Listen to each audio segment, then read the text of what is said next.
Hello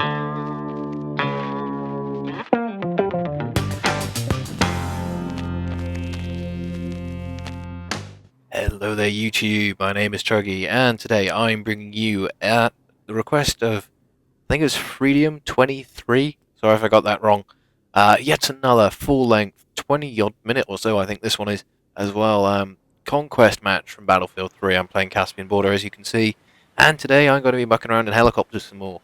As a result, I have a few more pearls of wisdom on how to get the best out of helicopters, a few interesting bits and pieces which have been surfacing in the last few weeks, obviously from sort of people playing the game, finding new and interesting things out.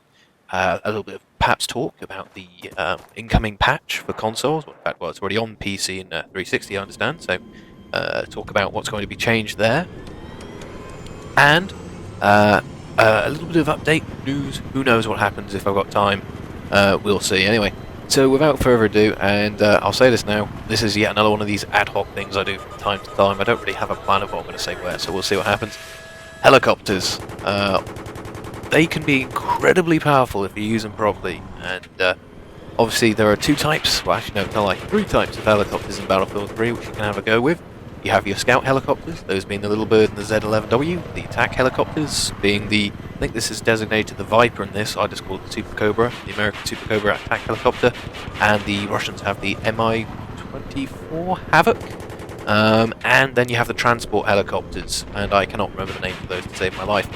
Obviously these helicopters have roles and abilities and obviously weapon loadouts, and you need to know what the helicopter is really meant for to be able to, play the objective with it, score the points, do well, be useful for your team.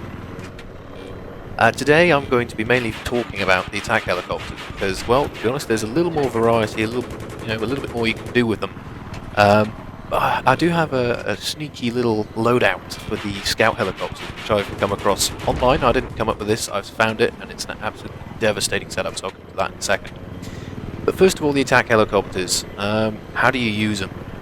Basically, they're flying tanks. However, one thing you need to be aware of is one literally does handle like a tank, and that kind of makes it a bit of a bugger to fly. And I am talking about the Russian Mi-24 Havoc, as you can see here, being piloted by someone who doesn't know how to fly.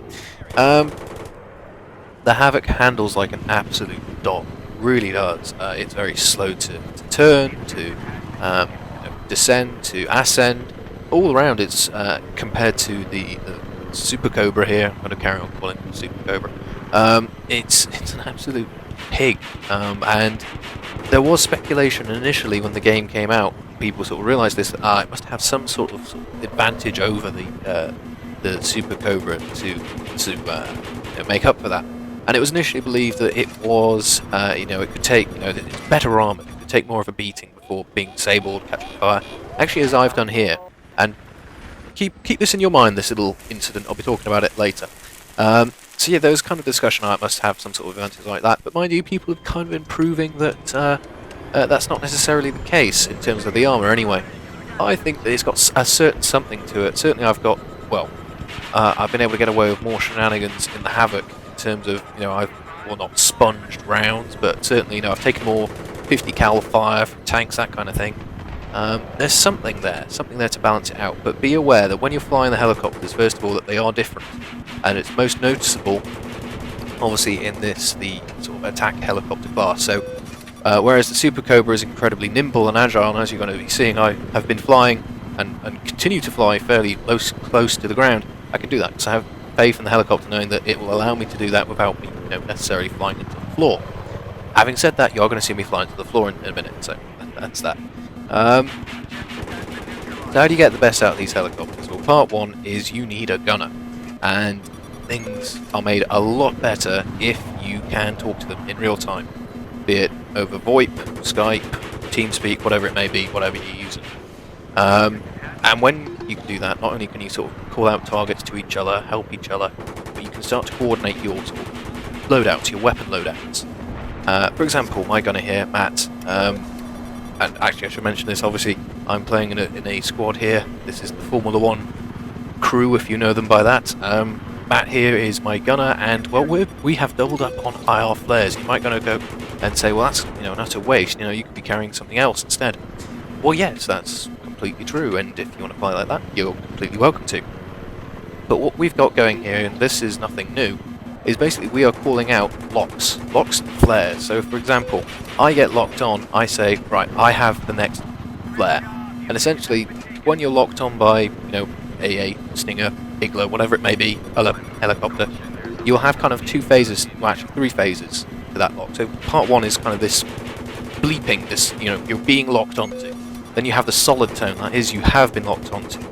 And once you've got that solid tone, you will eventually hear a very sort of fast, high, sort of pitched bleep. That means there's a missile actively tracking you and will hit you in the backside in about 5 seconds. You want to fire your flares when you hear the missile launch part, not when you have this initial beeping lock or the solid tone. That basically wastes your flares. Only use them when there's a missile in the air. And what we're doing is, when we hear the bleep for the missile being fired, I would deploy my flares. I'd then say to Matt, you have next flare. When the next missile is fired, he flares it. The reason we do this is it means that we can reload on flares double as quick, so thus we can fend off twice the amount of missiles. So it keeps us in the air a lot longer. And another sort of, short thing, again, this is just common sense, if you want to really stay in the air for a long time, be an engineer. So obviously you can repair your own vehicle, and well, you get a nice couple of ribbons if your buddy stays in the gunner's seat. Of course, choosing to do this kind of strategy is completely up to you, and well, as you'll see later on in this gameplay, there's a gunner in my seat who I don't know, I don't talk to, and well, we just kind of have to read each other and see what we're doing. But essentially these helicopters, as I've said, are flying tanks. You need to go after the vehicles, and when you start to deny the enemy tanks, jeeps, other aircraft, helicopters, jets even if you're lucky, you can start to allow your team to advance on whatever objectives you're playing. And once that happens, your team will start to win, and once that happens, obviously we're all happy. You might ask yourself, what the heck are we doing here? Why am I spinning around and flying like an absolute fool? Matt's called out a helicopter. I can have a look for it, can't see it, I can choose to take avoiding action. Again, it's Battlefield, it's teamwork. You work as a team, you'll win games, get good scores, all the rest. So yeah, the helicopters, other than flying them properly, as I've mentioned before, legacy sticks, my word, they're the way forward, and being gentle with the old input, that will get you most of the way to getting decent scores, unlocking new toys, and the rest. And to help you with that, and actually that's probably one way to put it. The scout helicopters, I mentioned I found this devilish setup. Well, the internet found this devilish setup. So the scout helicopters, you can, once you've unlocked it, have a guided missile, and that's basically like a miniature javelin you strap onto the side of your helicopter. You lose your AA missiles, as I fail miserably.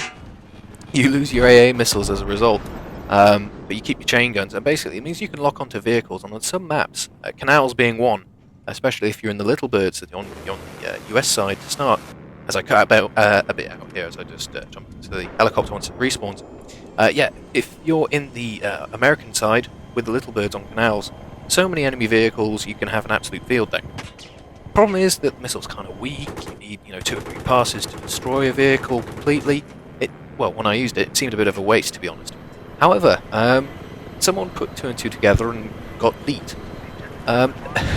Another thing you can unlock for the helicopter a little later on is a laser painter, much like the Soul Flam you get if you play the Recon. And of course, if you know what the Soul Flam does, well, it laser designates targets, be it helicopters, tanks, jeeps, whatever. And anything which can lock onto a laser lock will work.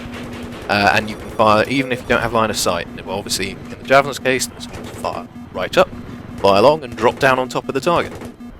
And guess what happens with the old this guided missile if you have a laser pointer on? You guessed it, you will get the same ability. It'll basically turn into like a proper javelin missile. Result, you can destroy tanks with 2 missiles, jeeps, I think, is the same, 2 missiles, and more importantly, you can lock onto helicopters again. And because it's basically an anti-tank weapon, you will splat it in one go. The best thing about this? Laser-guided missiles cannot be flared, because it's not an infrared-based lock, it's a laser-based lock.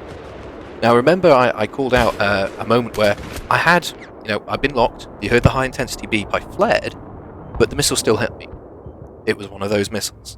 You just have to, lose the laser lock, break the line of sight, that will trash the missile. But seriously, it's a devilish setup, and the ability to engage not only ground targets but air targets, very powerful one. So I'd highly recommend that once you get it unlocked. Of course, it might not be to your taste. That's fine. I certainly found it a useful, or an interesting anyway, little setup, which, well, I'm recommending. Hence why I'm talking about it. So yeah, helicopters.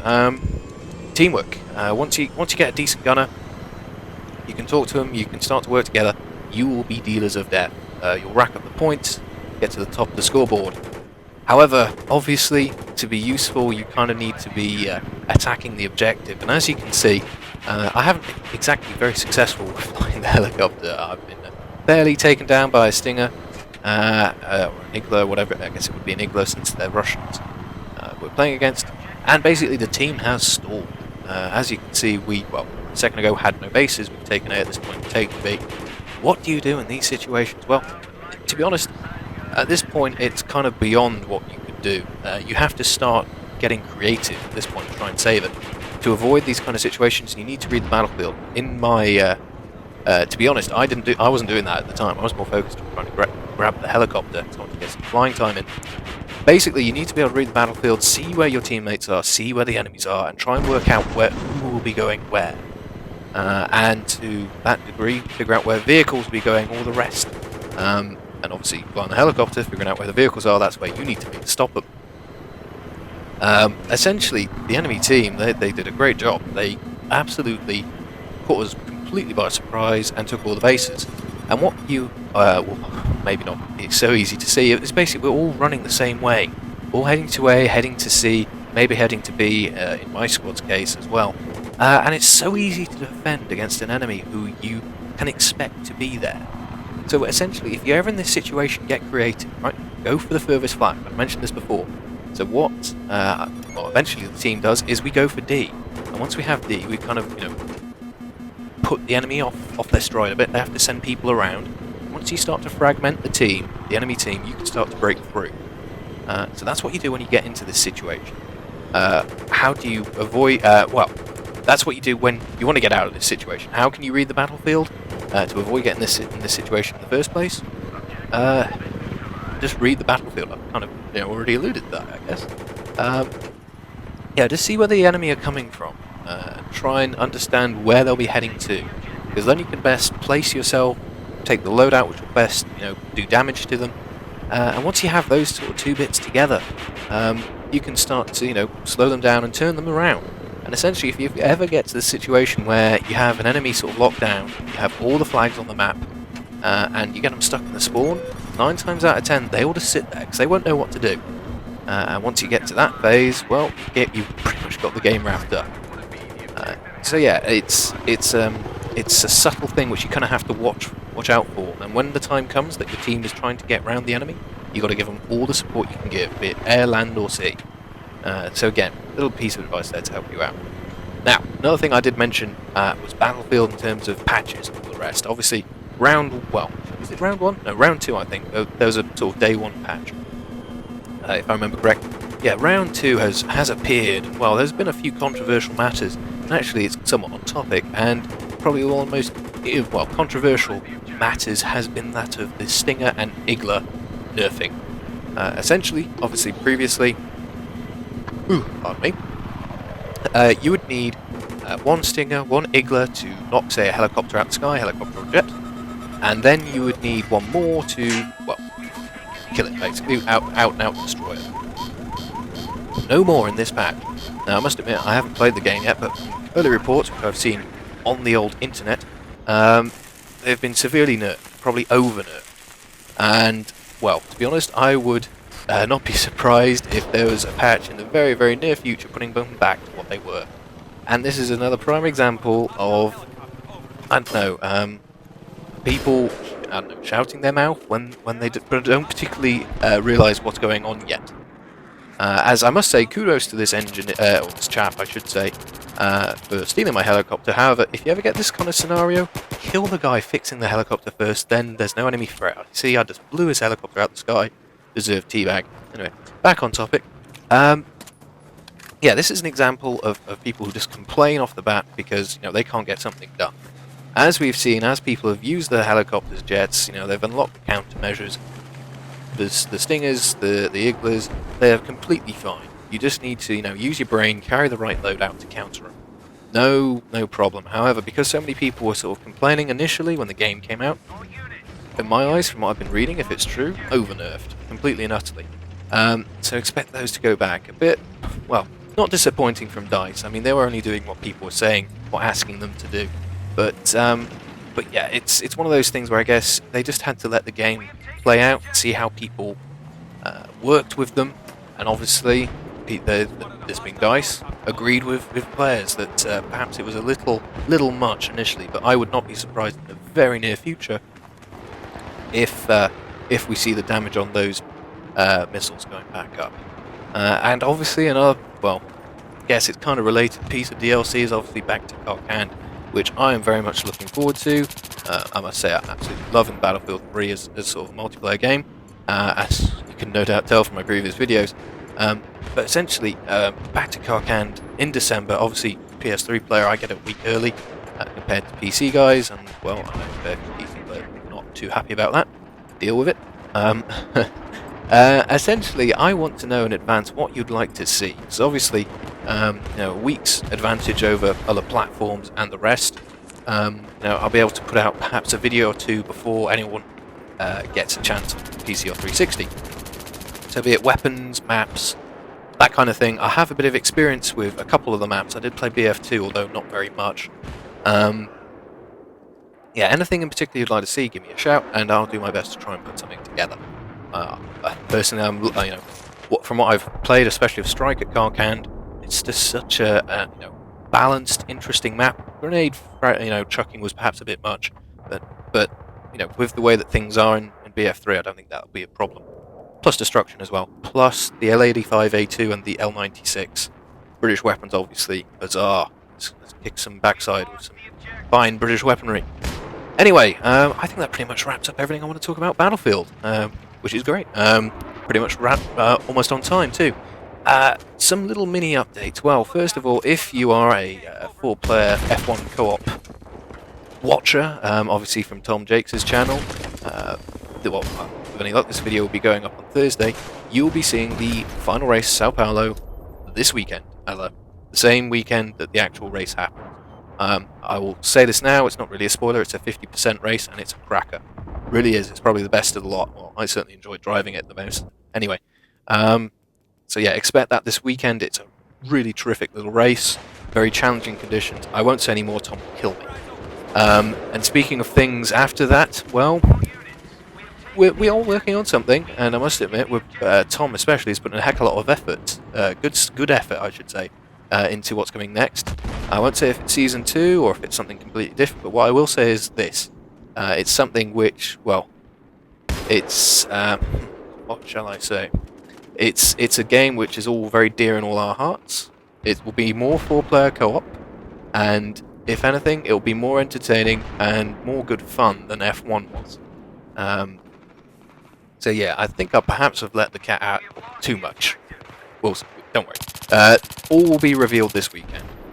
And yes, another thing to mention. Obviously, one of my previous videos, I mentioned that obviously being a uni student, I've got this project thing I'm working on, building a game. There was a bit of call for it amongst my friends, and I forget who it was. Also posted a comment on the video saying, "Yeah, let's have a look." So yeah, I'll try and put something together for that. I'm not sure quite what I'm allowed to talk about in terms of plagiarism, that kind of stuff. But yeah, I'll see what I can do for that. I mean, just as a general insight, I've got this thing sort of marked out about 400 hours work. It's a big job. But hopefully, if I can give a bit of insight into what goes into making an iOS game, not even a AAA title like this, it's a lot of work, and comes from all angles, be it questionnaires, what people want to see from a game, to actually making them. So yeah, something to look forward to. Although I don't quite know how I'm going to put it together. We'll see. So yeah, I think with that, as you can see from the ticket count, this game is pretty much done. I've hoped that you've enjoyed the gameplay. I'd say it's probably some of the most enjoyable chopper flying I've ever done in Battlefield 3 to date. And yeah, I hope that the advice I've given will be useful. And yeah, I think I'll just leave it at that. So As always, thank you very, very much for watching. If you like the video, please do give it a thumbs up or thumbs down, whatever you feel it deserves. If you have any requests for Carcan, please do leave a comment. And most of all, again, thank you very, very much for watching. And obviously, if you haven't subscribed to me already, hit that button for more gameplay commentary on the rest. So, thank you very much for watching. I'm the Chuggy, and I'll see you out on the battlefield.